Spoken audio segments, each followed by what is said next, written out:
Hola y bienvenidos al entrenamiento para los anfitriones para los grupos de crecimiento. Entonces, junto con Chad sentimos la necesidad de hacer más entrenamiento para los anfitriones, para los grupos de crecimiento. Entonces, por eso que creamos 3 videos para enfocar en 3 áreas principales.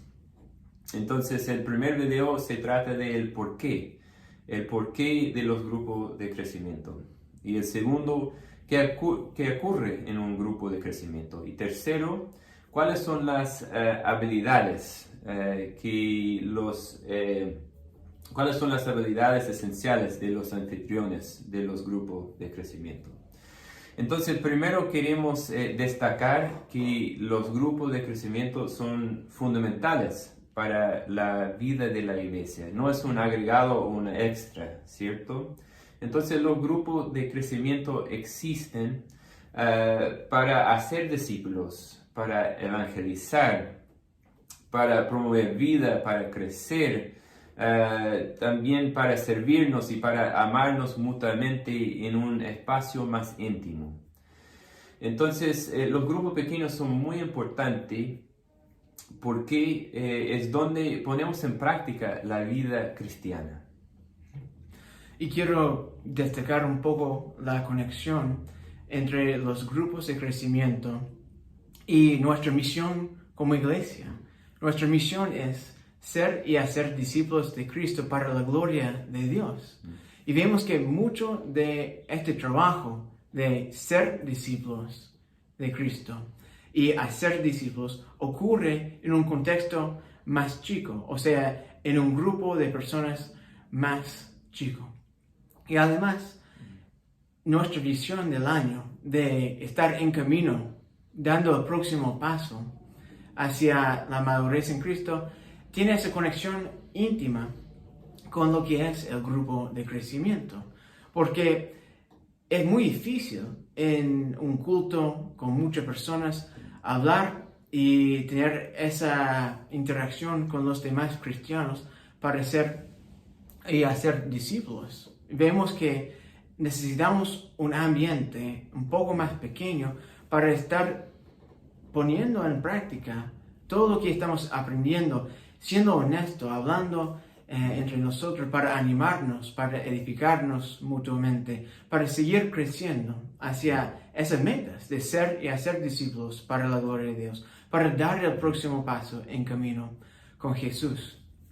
Eso me hace pensar en un texto que viene de Efesios 4, que habla de la comunidad, habla de la iglesia. Y aquí Pablo está animando a la iglesia y dice que los cristianos, profesando la verdad en amor, debemos crecer en todo hacia Cristo, que es la cabeza del cuerpo.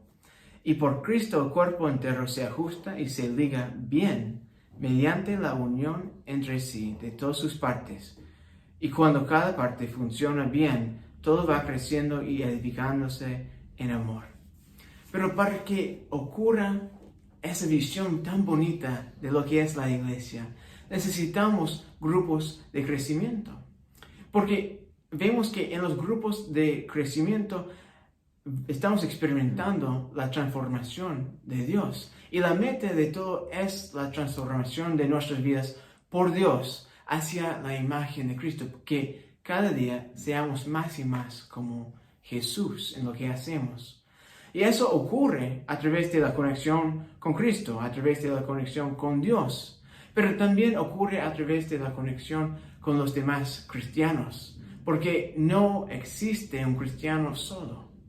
Necesitamos a la comunidad. Dios nos ha creado en Cristo en comunidad. Necesitamos la comunidad para seguir creciendo, para aprender a amar y servirnos mutuamente, para crecer hacia la imagen de Jesús, para edificarnos mutuamente, como habla Pablo en ese texto.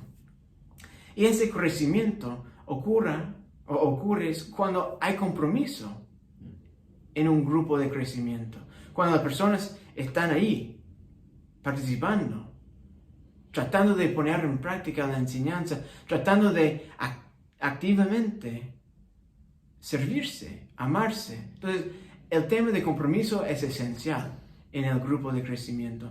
Pero también el tema de la honestidad es un lugar donde podemos ser nosotros mismos, podemos ser honestos acerca de dudas y luchas en nuestras vidas.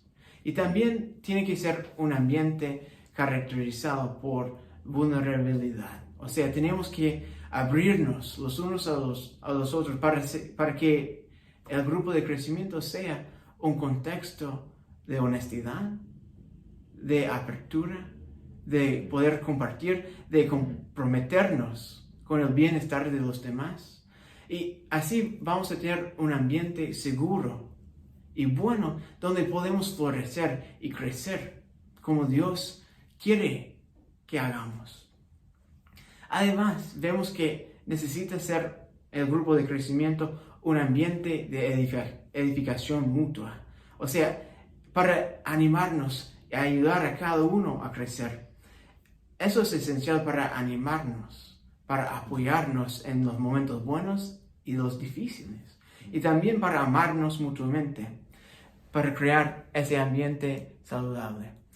Y al final, quiero resumir esa idea de los grupos de crecimiento, el por qué.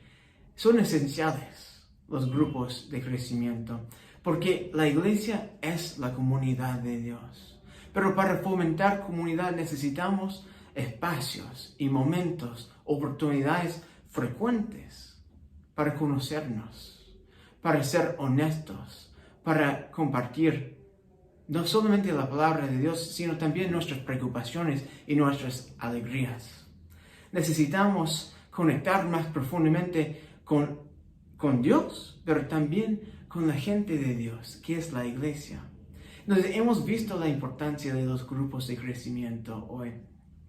Y queremos fomentar esa conexión, tanto con Dios como con los demás del pueblo de Dios, para que seamos transformados por Dios cada día más. Eso es la idea del grupo de crecimiento, promover la transformación de Dios en nosotros. Y también para que crezcamos hacia la madurez de Jesús en todo lo que hacemos, para poner en práctica lo que es lo esencial de la fe, de ser un discípulo de Jesús, de hacer discípulos, de amarnos mutuamente, de hablarnos con amor y honestidad.